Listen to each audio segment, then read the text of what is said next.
4 PM news network में दोस्तों आपका स्वागत है। मैं हूं आपके साथ राशिद ज़हीर। परसों से खबर इतनी गर्म है कि तमाम जो यूट्यूबर्स हैं वो इस बात को बराबर बता रहे हैं कि सुप्रीम कोर्ट के जो हमारे CJI हैं उन्होंने दरअसल भारतीय जनता पार्टी की कमर तोड़ दी। चूँकि इलेक्टोरल बॉन्ड से जो पैसा आया है उसके बारे में उन्होंने कानून को निरस्त कर दिया और उसको SBI को कहा गया कि आप मार्च के पहले हफ्ते तक बताइए कि किस किस कंपनी ने किस किस सरकार को पैसा दिया।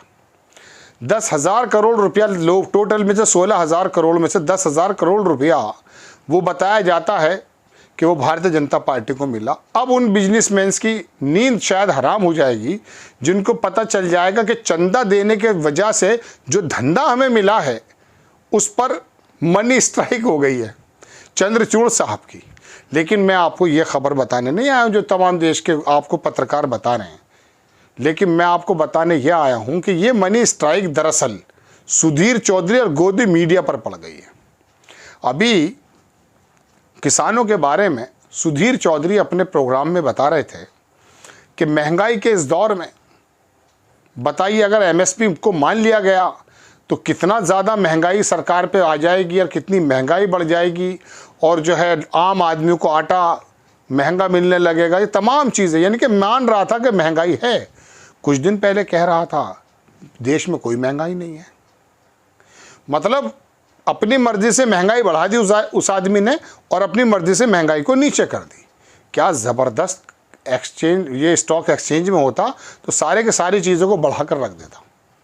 लेकिन अब बात यह कि जब उस पर ये मैंने क्यों कहा मनी स्ट्राइक पड़ गई है, वो इसलिए कहा ये गोदी मीडिया को सींचने का काम आरोप लगता है।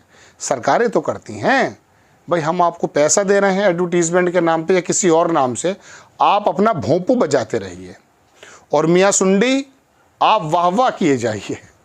पाकिस्तानी एक नाटक था, उसमें उमर शरीफ नाम का एक कॉमेडियन है, आपने काफ़ी देखा होगा। वो शायर बना हुआ था, उसने अपने नौकर से कहा कि मैं शेर पढ़ रहा हूँ और उसका नाम था सुंडी, कि आप वाह वाह किए जाइए। तो ये तमाम लोग सुंडी हैं। मोदी जी जो कह रहे हैं वाह वाह वाह वाह वाह वाह, ये काम इनका है। मतलब आप मियाँ सुंडी आप वाह वाह किए जाइए। इतनी वाह वाह कि अगर केजरीवाल को दिल्ली के लोग वोट दे देते हैं तो होता क्या है, दिल्ली के लोगों को उस आदमी ने लगभग ये कहना शुरू कर दिया कि इनको फ्री की रोटी चाहिए, फ्री बीज। उस आदमी ने पानी कुछ थोड़ा सा सस्ता कर दिया, बिजली कुछ माफ़ कर दी, बच्चों के जो स्कूल थे उनमें कुछ हालात सही कर दिए। बस इसको उलझन ये हो गई कि नगर निगम का चुनाव केजरीवाल की सरकार जीत कैसे गई। आ गया था DNA लेकर के। हालात क्या हैं वो जो आपको याद होगा, 100 करोड़ रुपए तो उसी ज़माने में मांग रहा था, तिहाड़ी नाम पड़ा है ना इसका। तो मैं कहना ये चाहता हूँ कि गोदी मीडिया को जो पैसा मिलने का आरोप है, मेरे पास तो कोई इसका एविडेंस है नहीं, लेकिन लोग बताते हैं कि ये तमाम गोदी मीडिया सरकार की तरफ से चल रहा है। अब इस पैसे का पूरा ब्यौरा देना पड़ेगा जनाब। अब ब्यौरा देना पड़ेगा तो जाहिर सी बात है वो पैसा कहाँ से आया है पहले तो उनका पता चलेगा, अडानी वगैरह का, कि भारतीय जनता पार्टी में आपको क्या सुर्ख आपके पर नज़र आए, बाकी लोगों को भी दे देते। एक तो उनकी पोल खुलने वाली है और दूसरी बात जो पैसा इन्होंने खर्च किया है, चुनाव आयोग अगर चाहेगा या सरकार चाहेगी, सुप्रीम कोर्ट चाहेगी तो पता भी तो करेगी नहीं पैसा कहाँ है। आप भी अपना ब्यौरा दे दीजिए कहाँ खर्च किया। अब उस वक्त में अगर ये पता चल गया आज तक को इतना, जी न्यूज़ को इतना, NDTV को इतना, तो बताइए इनके ऊपर आइंदा भविष्य में इनको पैसे कैसे दिए जाएंगे। मैं तब से सोच रहा था कि जर्मनी जापान में रिसेशन आ गया, ये तो अगर पोल खुल गई कि भारतीय जनता पार्टी को पैसा किसने दिया और भारतीय जनता पार्टी ने पैसा कहाँ दिया, तो सबके नाम आ जाएंगे। इनकी जो कोट पैंट की ड्राई क्लीनिंग हो रही है और ये तमाम नए सिलवा के बड़े शानदार सूट पहनकर आते हैं, तो कहने का मतलब दोस्तों ये है कि इनकी पोल खुल जाएंगी। तो ये मनी स्ट्राइक चंद्रचूड़ साहब की दरअसल भारतीय जनता पार्टी पे नहीं है, भारतीय जनता पार्टी के साथ साथ इनके जो तंत्र हैं, जो वाह वाह किए जाइए वाले लोग हैं, इन पर भी पड़ गई है। आप तस्वीर का दूसरा रुख तो देखिए ना भगवान। अब इन लोगों के अंदर किस प्रकार से पेट्रोल डलेगा, कैसे इनकी गाड़ी चलेगी, ये भी बड़ा चिंता का विषय है। हालांकि 2024 के बाद अगर मोदी जी आ जाते हैं तो इस चैनल्स के बारे में ऐसा कहा जाता है सब खत्म। वही चाइना के अंदर जो 12-13 सरकारी चैनल हैं, वही उनके सरकारी चैनल दूरदर्शन वगैरह बढ़िया हो जाएंगे, अच्छा रंग रोगन करा दिया जाएगा, वही अपना वहाँ से आ जाया करेंगे वो विज्ञप्ति और वो बोल दिया करेंगे। तो ये सब लोगों की दुकान तो वैसे भी बंद होने वाली है, तो माफ़ी चाहूँगा हमारी भी हो सकती है। तो खैर कहने का मतलब ये, चूँकि ये कह अरे ये बहुत बोल रहा था, अच्छा ये चैनल, हमें बहुत फिक्र है भाई, लोकसभा में चल भी चुका है काम। तो ये जो अभी तक एंजॉय किए जाइए आप एविडेंस के साथ, लोगों की बातचीतों के साथ, हम तमाम बातें आपके सामने रखते हैं। तो चंद्रचूड़ साहब की जो स्ट्राइक है जनाब अमन, वो कंपनीज़ के मालिकों के ऊपर नहीं, या सरकार के लोगों पर नहीं, ये तो इन लोगों पर पड़, इनकी मुझे बड़ी चिंता है, इन लोगों पर जो पड़ी है। वजह उसकी ये है, चूँकि ये बड़े अच्छे अच्छे पैकेज में आते हैं। अभी एक लेडी थी, कितना शानदार पत्रकार था वो, उसको पुण्य परसून वाजपेयी, उनको हटा करके मास्टर स्ट्रोक में उन्हें लाया गया था। लेडी मैडम जो थी, वो मैडम पूछ रही थी एक बार रूबी का लियाकत, उनसे पूछ रही थी प्रधान, नहीं एज ए मुस्लिम मुझे आपसे ये पूछना पड़ेगा कि आप जो है माइनॉरिटी के बारे में क्या सोचते हैं, उनका रिजर्वेशन के जिस तरह की सवाल पूछा, तो प्रधानमंत्री जी ने क्या सधा हुआ पहले से लिखा हुआ गालिबन ऐसा जवाब दिया कि नहीं 20 करोड़ नहीं, मैं 140 करोड़ लोगों के बारे में सोचता हूँ।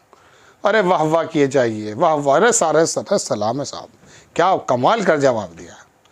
लेकिन अगर वो वहीं सवाल कर देती कि साहब जब आप एक ही आंख से 20 करोड़ को 140 करोड़ को देख रहे हैं, तो अचानक ये 10% का जो आपने 2019 के इलेक्शन से पहले जब का इंटरव्यू था, वो 10% का जो वो EWS दिया था, इकोनॉमिकल वीकर सेक्शन वाला जो रिजर्वेशन था, ये आपने रिजर्वेशन कैसे दे दिया? आप तो एक ही आंख से देखते हो सबको, मगर सवाल कौन पूछे? उसके लिए ज़रूरी है रीढ़ की हड्डी, सीधा खड़ा होना। देखिए मैं तो ज़रा सा आराम से बैठ के बात कर रहा हूँ, तो ये ज़रूरी है।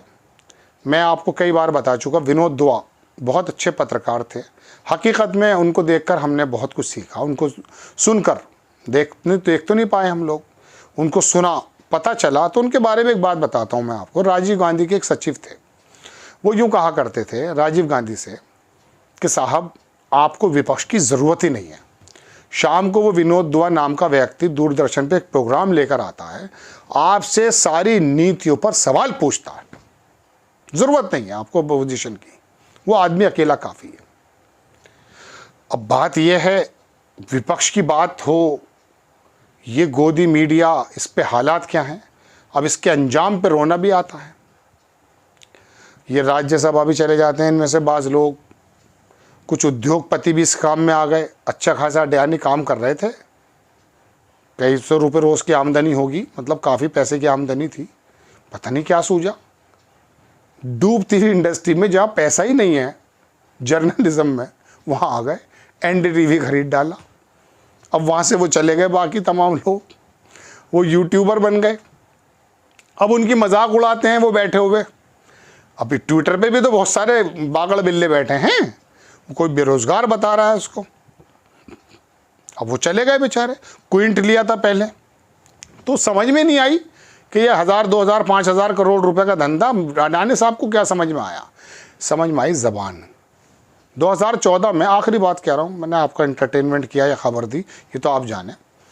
2014 में जब मोदी जी पहली बार प्रधानमंत्री बने, तो गालिबन मई में बने थे, मई के लास्ट में, हाँ 2 महीने 2.5 महीने गूगल पे जाके देख लीजिएगा, चैनल 18 ख़रीदा गया मुकेश अंबानी के माध्यम से। ज़बानें ख़रीद लेंगे जनाब मन, जो आपको सूचना देने वाले तंत्र थे, जब वही ख़रीदे गए, तो अब तो मोदी जी मोदी जी मोदी जी मोदी जी कहा जा रहा है। पिछले दिनों को आया भी था एक सर्वे, 87% गोदी मीडिया के चैनल्स पर मोदी जी ही छाए गए। इकोनॉमिक के बारे में कितनी बार वो हुई डिबेट, 00। मोदी जी के बारे में कितना दिखाया गया, 87%, 80% से ज़्यादा। तो जब आपको चारों तरफ मोदी जी दिख रहे हैं, तो ये तो भाई ऐसा हो गई।